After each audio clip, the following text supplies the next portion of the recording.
and social media specialist organizations. Here with us today, Vivek has spent the last 17 years guiding the digital strategies of the likes of MTV, News Corp, Citibank, TCS, HDFC Bank, Clearchips, and Reliance in both the Indian and global markets. So he has a lot that we all can learn from. With that, ladies and gentlemen, please put your hands together to give Vivek a big warm welcome.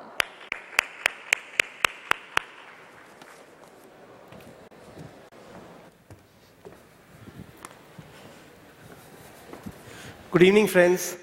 I think I always get this lot, so I'm probably one speaker away from between you and beer.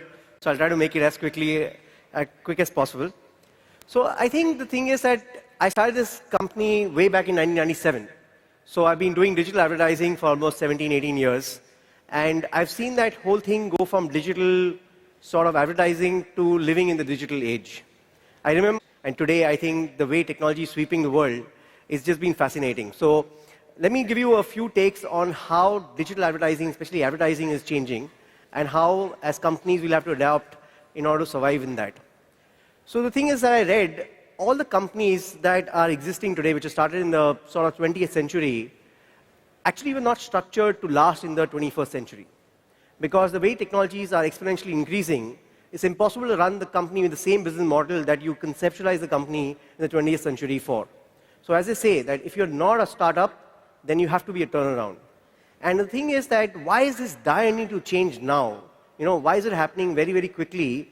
I think it's happening because of this term called exponential technologies.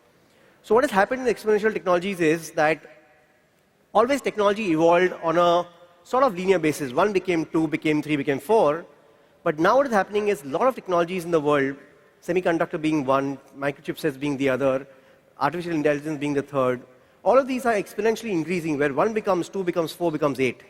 So everybody knows, right? If you fold a piece of paper 50 times, the thickness of the paper will reach from here to the moon, just folding it 50 times. So that's exactly what's happening. So, imagine a lake, that the lake is going to get full when there are a million lilies in the lake. And the lilies are doubling on a day-to-day basis. If you go to the same lake on the 25th day, there'll be nothing there, because 15,000 lilies in a large lake. But in 5 days, it's going to reach 1 million lilies from 15,000. That's how exponential works. So how many of you guys in this room have not heard of 3D printing? Has anybody in this room not heard of 3D printing? Okay, if I were to ask the same question 10 years ago, not a single hand would have heard about 3D printing. You know when 3D printing was invented? 31 years ago. That's the problem with exponential technologies. What happens is it starts at 0.0001, then becomes 0.0002, then 0.0004, and then the last 5 years, last 3 years, when that entire thing breaks loose. So all these exponential technologies are changing the face of advertising completely. And the thing, if we don't prepare for it, we don't change as an agency or a publisher or as a client, I think we're going to perish. So let me say some of these technologies and what they're going to do, and we can make it very interactive. So I'll finish off this part of it, presentation quickly, and then we can have a quick Q&A. So one thing that is going to destroy probably the most amount of jobs in the entire history of mankind is going to be artificial intelligence. So I was at this university called Singularity, last month in US. Artificial intelligence, the way it is exponentially increasing, it has reached a level where it's almost competing with human beings at many levels. So many times we feel very, very happy when a Gary Kasparov or some chess player beats the computer, right? We are not happy because we are able to beat that computer, because some human did.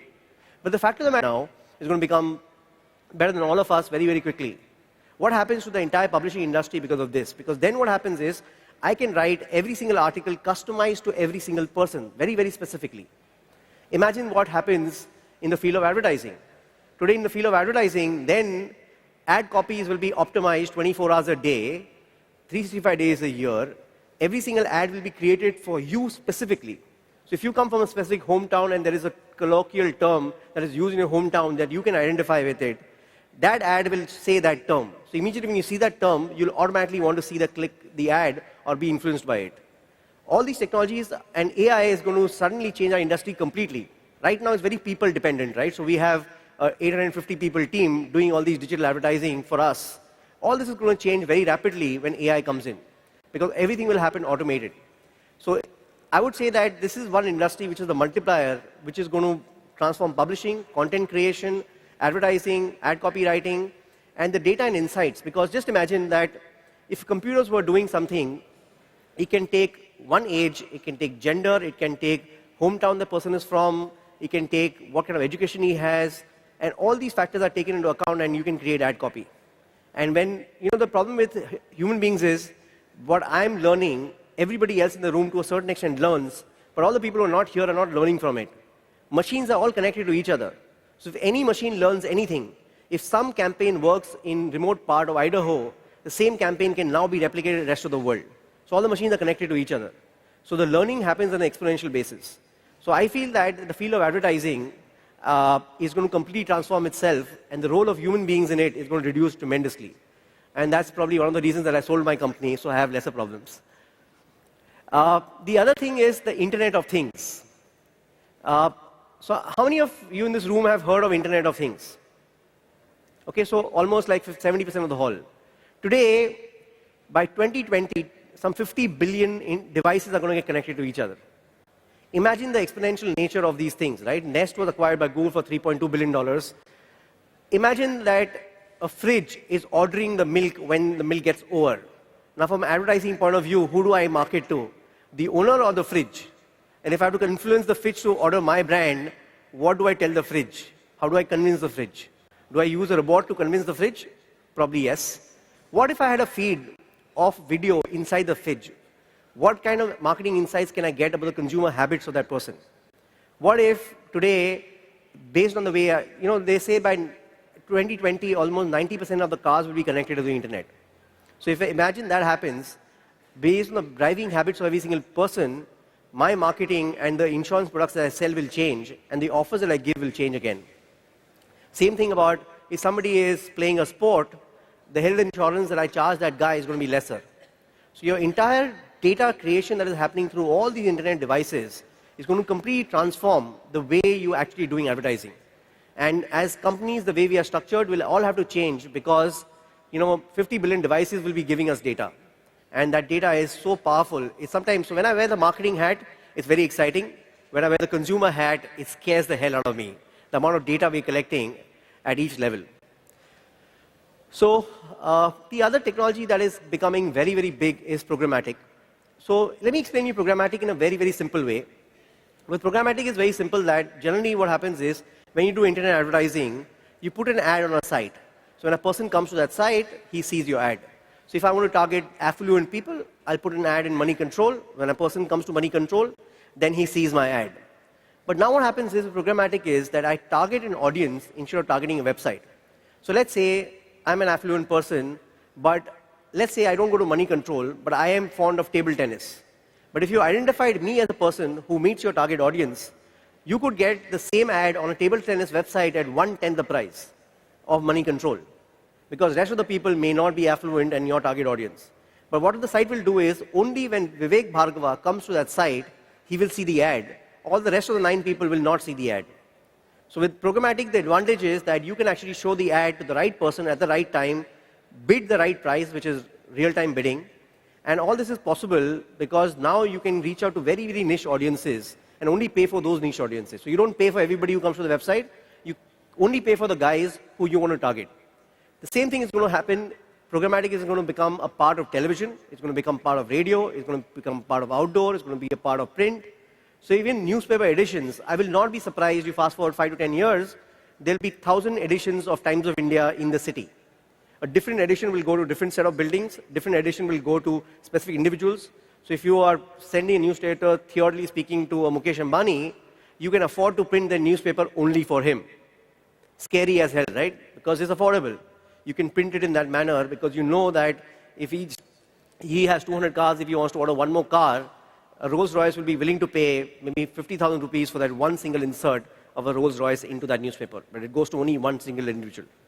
And that's how programmatic is going to work. You reach out to audiences. Because you reach out to niche audiences, you can pay a lot more for that niche audience than you would pay for the masses. So all mediums are going to become programmatic and it's going to completely transform advertising. Everybody in this room has heard of Bitcoin. Anybody who's not heard of Bitcoin? So let me explain Bitcoin in a very simple words what I've understood recently. So, the physical world has something where you can measure double spend.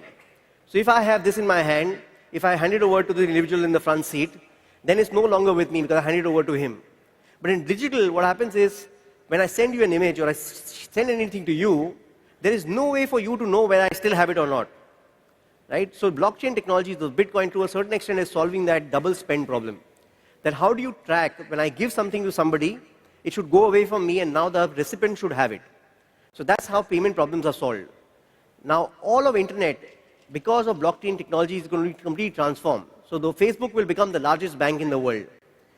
Barter systems between all consumers buying from each other will again become very, very relevant. All these things will happen because of blockchain technologies. And it's fascinating how transactions will become very, very simple across the entire world. If there are 1 billion plus Facebook users, almost every single user will transact with themselves, with each other, just because of blockchain technologies or Bitcoin kind of structures. Imagine the possibilities of that, right? So the traditional banks are not even expecting Facebook to be a bank, but companies like Facebook, who are connecting these billion individuals, will become banks. They own WhatsApp. WhatsApp itself will become very effective in transferring money from each other to each other. All of advertising right now, whether it's outdoor, whether it's departmental stores, everything is going to become electronic. So you walk into a shop, it's like Minority Report. All the hoardings on the departmental store will change, the brand they want to promote will change, the offers they want to give you will change, because everything will be electronic. So the problem with electronic earlier was that electronic required power. E-ink, what it did was, if anybody's seen a Kindle, what e-ink did was that it converts the ink into natural state by passing electric current, but then that is the natural state of the device. So once you remove the electricity, it stays like this. Even after 1,000 years, if you come to a Kindle, it'll be looking exactly like that. So it's not running on power, that's the natural state of the Kindle. So now what happens is that you can change any outdoor, and then after that it stays the same way without requiring any power or electricity. So even if you don't have electricity in all these villages and all these outdoors, just a single set of current will change the ad, and after that it will remain it till the time you want it to remain. Even after 2 years you go there, it will still be there. So it doesn't require power to stay there. But you can change it as many times as you want by single passing of current. So all these changes, so what happens is we have an outdoor in Nariman Point. It costs, let's say, 1 lakh rupees or 2 lakh rupees a day. But in the morning, it's trying to sell me beer. That's idiotic, right? Very few people have beer at 8 a.m. But the thing is, because you bought the outdoor, you don't have a choice. You run the entire day with the same device, the same ad. Now with e-ink kind of technologies, in the morning it can be juice, in the evening it can be beer, in the afternoon it can be mutual fund, whatever changes you want to do, because now what happens is that 2 lakhs is shared by 10 companies, and each company will pay 10,000 rupees, and he will get much better ROI than taking the entire thing for 2 lakh rupees. He can take the same thing for 20 days instead of 1 day.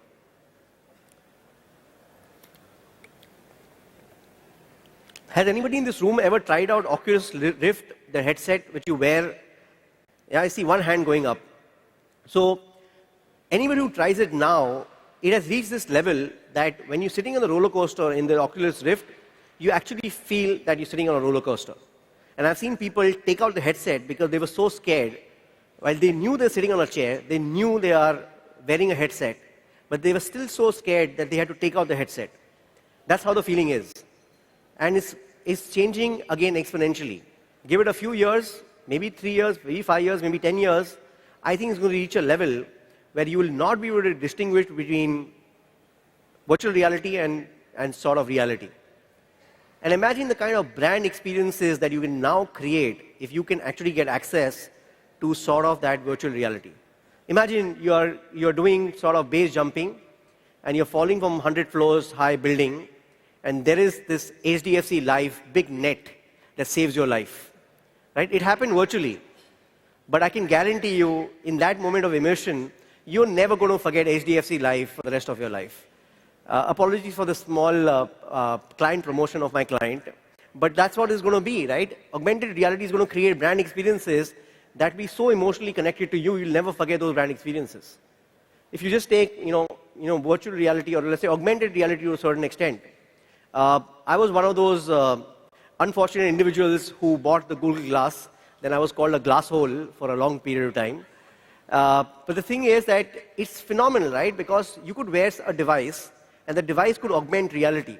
So one of the things we were pitching, Naukri is one of our clients, so we were pitching to them that imagine that somebody can look into a building, and whichever jobs are vacant in that building, you actually get to see through augmented reality. All it does is, all the job posting with the pin code and the office address you map, it's very easy to technologically do it. But just imagine that if you stay somewhere, you can look at the building opposite your house every single day if any job openings are coming up in that building or not. Well, I would love to stay in a building which is opposite my house. I work in a building that's opposite my house. Right? So augmented reality is going to suddenly create this reality where you can actually get to see things which suddenly increases the level of knowledge that you have about anything. And all these technologies are going to, again, transform advertising completely, because what happens is a brand will engage with you much further than the physical aspect of the brand. The brand will actually be able to speak to you. It'll have a voice. It'll have a tone of voice. It'll have a hologram. The brand will actually be able to speak to you because of virtual and augmented reality. I think robotics is something, again, very exciting. Again, exponentially increasing for the last 10, 15 years. It's a matter of time where all bartending will easily happen through robotics. So let's say, just imagine a robot asking you that I've seen through your pupil dilation, you've not had a good day. I think you need a drink. But last time you had a tequila mix and it gave you a hangover. Now I've replaced tequila with Cointreau. You want to have a hangover now. The robot is going to do this for you. Imagine the world of advertising when the robot will actually take feedback from every single consumer they serve, and based on that, improve every single bartender the rest of the world. So the bartender's job is to upsell alcohol, right? Instead of Absolute, he sells you Grey Goose. Imagine how good robots can become in doing all that stuff, because they're getting feedback from every single robot who's talking to any single anywhere else in the world. The connectivity changes everything. One thing what is happening is that digital is becoming physical. So what is happening is that today, let's say we're in a conference like this. There are 10 hands that go up who want to ask me a question. Now, unfortunately, few of them are idiotic questions, or a few of them are very specific to that single individual. What if there was a simple app where everybody put those questions in, all the people who are in this room get to vote, and the question that gets the most amount of votes is the question that is asked to me. So suddenly what is happening is the mobile devices are converting this digital world into a physical world, and vice versa. So a lot of advertising that you see today is advertising which is sort of connection of digital and physical world. Has anybody seen this advertising of Nike where they took these road rollers or chalk and they were printing out chalk on the road for Tour de France? So cycling race in France, you could tweet or send an SMS with best wishes to the cyclists who are actually cycling in that race, and there would be this thing which will be a chalk roller, will go and print out on the road that best wishes to Vivek Bhargava from whatever person. And this would get printed on the road. So this was the very good example of taking a physical and making it digital, and vice versa. So I think what we have to understand is that all these technologies are transforming the way we market ourselves, the way we communicate, the way we advertise. And I think building companies and business models that actually take use of these technologies is going to be very critical for us to survive. What we've done in the past is not going to work anymore. I was talking about this big data and analytics earlier. We're probably the largest analytics company in the country. I'm been fascinated with data. So there is a very interesting story about Target. So what happened was, there is an American household. What happened was the father came to the Target guys and complained to them that, listen here, I have a house, I've got a 16-year-old daughter, and I've been getting these mailers from you which are trying to market to us breast pumps and diapers and baby products, etc. And it's very embarrassing for me to explain to her what a breast pump is. You need to stop your mailers to us. And Target obviously apologized and said sorry and everything. 2 weeks down the line, the father comes back to Target and says that, unfortunately, but my daughter is pregnant and I didn't know about it. The fact of the matter is that a company which sells retail products was able to use data, and based on the buying behavior changes in what a 16-year-old girl was doing, they could actually predict that this person could be pregnant. And became a huge hue and cry.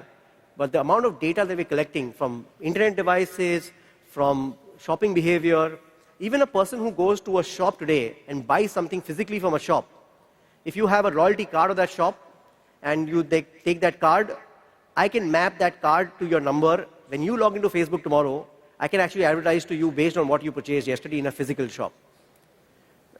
Any products that you buy, all those will get mapped. So if you start buying diapers, I know that you recently have a child in the house, and I can start marketing the other things to you. So this is not even collecting data from the internet, this is collecting data from the shop. So physical things that you buy, I connect it to you online, and then I can do market products to you. So big data analytics with AI thrown in is going to completely transform the way advertising works. And again, we all have to prepare companies that can come out with ideas of how to leverage technologies to gain a competitive advantage. So I talked about a lot of long-term things like AI and robotics. I thought let me just talk about a few things which are very relevant in India today. And while we are building these companies, how should we think about digital? So the way we conceptualize digital has to change. So I'll just share with you some of the ideas on this. So the first thing is that I think digital is about taking a compass in your hand and start walking. A lot of people try to create this perfect blueprint of what they want to do on digital. And the thing is, by the time they complete the blueprint, something changes, and then they have to draw the blueprint again. Digital is like taking a compass in your hand, know the right direction, and start walking. It's like walking in a mist. You walk in a fog. When you walk forward, then you get visibility of 10 meters ahead. You again walk forward, then you get further visibility. But you stand in the same place, there is no visibility. So when you start walking, you see stones, then you be careful. You see, let's say, incline, you reserve resources, but you keep walking. Because a few years down the line, you'll be much further ahead than anybody else because you started walking. So many times I've worked with hundreds of large organizations. They were trying to get a perfect digital strategy in place. And because of that, they did not have any digital strategy in place. So you have to start walking. That brings me to the second point is that when you start walking, don't try to put everything on the table after the digital strategy that you have sort of committed to. So what you do is you fire bullets, calibrate them. When a bullet hits the target, then you throw the cannonball. So let me give you an example. Like I have had clients who come to me that, Vivek, we have not done digital for all these years. Now we're going to put all our budget into digital. I said, that's not the way you do digital. What you do is that, let's say, you target your 10% of your budget towards 100 profiles. If profile number 67 works best for you, gives you the best ROI, then what you do is that you put a part of the budget on that 67 profile. But because it's a small profile, it cannot spend the 90% of your budgets. It can only spend $7 of your budget. So then the $7 you spend on that profile. Then you take the next one, till the time your $100 gets over. But then what happens at the end of the period, you can put a hand to your heart and know that the 10 profiles that you targeted give you the best ROI because they were the best profiles for you. That's how digital is done. You fire bullets, calibrate them. When they hit the target, then you throw the cannonball. That's how digital must always be done. Content is the most critical part of a digital strategy. Because I think the biggest benefit of content is that if you take the digital marketing in general, there are 3 pillars it stands on. It stands on something called paid media, which is search, Facebook, all the paid media that we know of. It stands on something called organic traffic, which is the plain natural traffic that Google gives you for free. Third is social media. So if you just take these 3 pillars, content is a multiplier for all these 3 pillars. First thing what it does is on digital is that paid media cost reduces if you have great content. Because your CTR of your ads go up, your quality score becomes better, and you basically get a cheaper cost per click if you have great content. All of natural traffic that you got on SEO comes only through content. What Google ranks on SEO is purely content. So if you have great content, you will get natural traffic from Google. Thirdly, all of engagement on Facebook creates something called an edge rank. So all the benefits you get from Facebook is through engagements. Again, engagement happens through content. So I go to this extent that if you actually have a good content strategy, that's equivalent to a digital strategy. You don't need to even have a digital strategy. Just think of having the right content strategy. If you get the content strategy right, digital strategy will fall into place automatically. I think a lot of times people are obsessed with websites. I know I'm in the wrong room saying it, but the fact of the matter is that 70% of the users' time is now spent on non-websites, right? So now the thing is that all of you guys who are into this business have to imagine a world where 70% of the users' time is not being spent on websites. They're going to spend it on apps, they're going to spend it on mobile devices, they're going to spend it on different parts of using internet as a backbone, but they will not be visiting websites per se. So how are we going to transform the businesses where websites don't become the critical component of a business, web presence becomes a critical component. And in a mobile-first world, how do you reconceptualize your business in a mobile-first world? Right? So I was just talking to somebody and he said that Google acquired .app a TLD for $25 million because they are realizing that people are going away from Google.com and now they are engaging with apps. And if they don't have an ecosystem and ownership of that, Google as a company will face challenges. So what are we doing about our businesses in a mobile-first, non-website world where very less percentage of the user's time is now spent on websites? I think the most important part for any digital entrepreneur or any company in this space is how's your digital fitness? The very fact is that late evening today, you're sitting out here and listening to somebody talk about digital tells me something that you are interested in digital fitness. But the only way to use digital effectively for your companies is to learn it yourself. You have to learn it yourself. Unfortunately, can't be outsourced. A lot of SMBs in US did an amazing job of digital marketing in US because they were used to doing things on their own. So what happens is an SMB in US, a small and medium business in US, will make his own coffee, do his own packaging, he'll make his own Xerox, and he will run the entire company on his own. Unfortunately, I come from a family business in India where nobody ever asked me to make coffee. Every time a Xerox was to be done, I would call Ramu, who will go into the Xerox. The unfortunate part is we expect the same outsourcing thing happening in digital marketing. It doesn't. Digital marketing is something that you have to learn yourself, and the more digitally fit you are, the more you're going to be able to leverage digital and advertising to gain a competitive advantage. If you don't learn it yourself, somebody else will not be able to do it for you. So the only way to do digital is to learn it yourself. I'm glad you guys are out here, but this is what it takes to do it. Lastly, I think in India, multilingual is going to be a very, very critical component for you guys. Because if you ask me, there are going to be about 500 and 600 million internet users in the next 3 years in India. So there are going to be 600 million internet users in India in the next 3 years. Not more than 150, 200 million people know English. So next 400 million people are going to do business with you guys, but they cannot actually sort of understand what you're trying to say on the web unless until you have a regional language strategy. It's so critical in India, so you don't have to look at what the past was. A lot of people did a Hindi website 5 years ago, and they hesitate to do it again. But the thing is, most of us who used internet 5 years ago, we were using desktop internet, and then we came to mobile. Now the thing is that it's very changed, the whole thing has changed, where people are accessing internet for the first time on mobile phones itself. And that's the first time and the last time they'll ever use sort of internet. They'll never use it on a desktop at all. And a lot of these guys don't know English. So I think there is a significant opportunity of building content in the multilingual space. And any advertising firm or any content firm sort of specializes in this. I think it's going to be a huge, huge advantage to them. So these are the few things that I wanted to cover. I'm open to questions. We have, I think, 6, 8, 10 minutes left. This is something that I believe in. I thought I'll end it with this quote. A lot of people believe that sort of, happiness comes from success. My belief has always been that actually is, happiness brings you success. So any questions on any technologies, on advertising, on digital marketing in India, please, most welcome.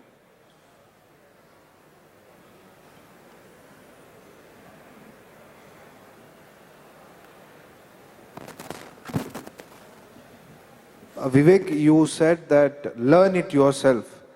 I wanted to know, would you like to give some tips to the newcomers who are into the digital marketing to how do it yourself? So I think what you should do is that just commit a certain amount of time on a weekly basis where you're going to learn something about digital marketing. Right? So what happens is that let's say you commit 2 hours a week. Now that 2 hours a week, there are hundreds of tools that you can actually use to do it. A simple thing is if you go to, let's say, YouTube. You search for social media marketing on YouTube, or search for search engine marketing on YouTube, or SEO on YouTube. There'll be at least 10 videos will come up. The video that has the most amount of views will probably be the best video of the lot. Click on it, go through it. If you do this for 1 quarter, after that, you can go to a lot of other places. So there is a site called Market Motive, which is meant for even people like me. I love Motive. So the thing is, there they charge you $200 a month. But that $200 a month is a amazing investment to make because they have access to 2,000 plus videos, which are all taken by real experts of digital marketing. There are a lot of books that teach you conceptual stuff about digital marketing. So whether it's a Long Tail by Chris Anderson or learning about exponential technologies by Salim Ismail, there are a lot of these global conferences that happen which you can attend. I think if you can decide that I'm going to attend 2 internet conferences in a year, I'm going to spend 2 hours a week learning digital. There are going to be 4 to 5 books I'm going to read. And now, there is a site called Audible, which you don't even have to read a book. You pay $14 a month, and they give you 1 book every month for free. So I'm able to read 20, 30 books in a year because most of the books I'm listening to them on flights when I'm taking a flight back from somewhere. So I think if you have the intent, you will learn this very, very quickly. But the main thing is that intent has to be there. And you have to believe that if you don't learn digital marketing, in the longer run, your business is going to get impacted. And you're going to have challenges in your businesses if you don't learn digital marketing. Once that belief comes in, then we are all jugadu people, right? We will find a jugad and learn it. It always happens. Sure. Thank you. One more question. Digital marketing versus traditional marketing. What's the percentage that you have seen as far as India is concerned, how the shift is happening? If you can put some light on it, will help. See, I was in this industry, I've been there for 17 years. It started with where 0.1% of marketing was digital marketing. Today it's already reached 8-10%. But that 8-10% in the next 3 to 5 years is going to become 50%. So if you take globally, in UK, digital marketing has become bigger than television, radio, print and everything, right? It's almost 55%, 60% of UK's advertising is digital now. If you just take the market cap itself, right? If you take the market cap of a conventional advertising firm like a News Corp, is 1/10 of Google, right? Or maybe like half of Google with having 3 times, 5 times more revenues. So News Corp will have 5 times more revenues than Google, but market cap is 1/10. So you're talking about multiplier of 1:50 for a Google kind of a company or Facebook kind of a company. So the future of digital is going to complete. So what's going to happen is a lot of conventional advertising will become digital automatically in the back end. As a consumer, you won't know the difference. So today what happens is you're listening to radio, right? Now what happens is if radio starts coming to you through the internet, and now what happens is every single radio channel in the world you can listen to directly. You can demand for songs and the song will come to you. You can Shazam a song and then play it on your radio. So your back-end technology will change. What happened to MP3, right? CD players became MP3. The consumers don't even realize it has happened. So all of television, all of outdoor, all of radio, all of these things will become electronic in somewhere, some form or factor. But consumers don't realize it. They won't be. So there will be marketing, there will be advertising. This distinction that we have about digital versus conventional will not be even a question to ask because everything will be advertising. But would digital be leading all of that? I think so because it is more efficient, it can be more targeted, it minimizes a lot, it much more effective advertising per se, and all that is going to change. And now there is no question about it. In the last 3-4 years, I've seen companies who had 1% of the budget on digital are spending 30, 40%, 50% of the budget on digital now. Okay, thank you. Good evening, Vivek. I have a question. When customers they ask us to build websites, by default, we have already embraced the mobile first. We pitch to them that it has to be mobile friendly, and we always make responsive websites. So the next thing is when we're talking to them about mobile only, from mobile first to mobile only, and we tell them that like 25% of the internet users in the US are already just no desktop at all. So sometimes there is a question they ask, my website is opening on the internet now. You have made it mobile responsive. Why do you need a special mobile app? So how do we counter that? How do we work on that? Yeah, see, I think, if you honestly ask me, right, there is no right answer to this as yet. So what happens is, I don't believe that a person should have a mobile-only website, mobile-only strategy. A person needs a website. Is a website, responsive website or an app, what is the better option? So I think what happens is that what we have to do is be very clear about the objective we want to serve. So let's say, if you're let's say Myntra did it, like Myntra is one of our clients. Now Myntra focused on an app-only approach at one point in time. The reason for that was very simple, that the kind of customization that requires in the fashion segment, you can't get that kind of customization effectively on a desktop. You can't do it if the person has not installed your app. So the thing is that there is no harm in sort of having a 360-degree strategy where you have a website and a desktop and everything, unless until you have a very specific goal to achieve. So my thing is, jury is out there. I think it should be very clear that this is the objective I want to achieve. And if that objective can be achieved by using an app, then I should build an app. If that objective can be achieved by even having a desktop, then so be it. So it's okay if they have a website which opens on the mobile, then it's okay for them not to have an app? Absolutely. So the thing is, if the website and the desktop site Yeah. achieves the purpose that they're trying to solve, Yes. they don't need to have an app. Oh, thank you so much. Because see, so many times what happens is that I go to a website once in 3 months. Yeah. Then I don't need an app for it. Generally, I would prefer an app for something that I'm going to use almost once a day or twice a day. Right. So it's always critical that you should build an app only if there is a requirement where you think is going to benefit you. Thank you. Vivek, we're sort of out of time.